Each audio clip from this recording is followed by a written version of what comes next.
አማራጭ አለ ወይ ትሉኝ እንደሆነ ልንገራችሁ፣ አማራጭ የለም። ቅድም እዝራ ሲዘምር ልብ ብላችሁ ሰምታችሁት ይሆናል። ሌላ ድምፅ የለም። አንዳንድ በየቦታው የሚወራ ነገር ሰምቻለሁ።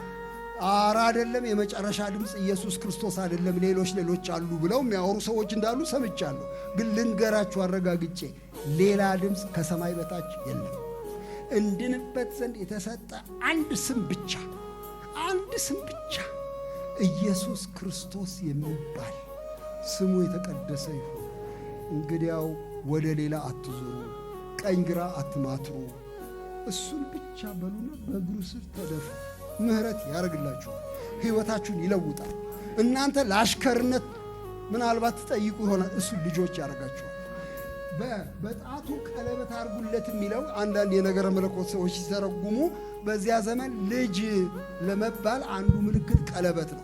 አሁን እኛ ለትዳር እንደምናደርገው ቃል ኪዳን የልጅነት ቃል ኪዳን ምልክት ነው ቀለበት። ቀለበት አርጉለት፣ ልጄ ነው ይሄ፣ ሞቶ ነበር አሁን ሕያው ሆኗል፣ የጠፋ ተገኝቷል ብሎ አወጀ አባትየው። ስለዚህ እግዚአብሔር ሁላችንም በዚህ ይባርከን፣ ልቡናችንም ወደ ራሱ ያቅርብልን፣ ጸጋውን ያብዛልን።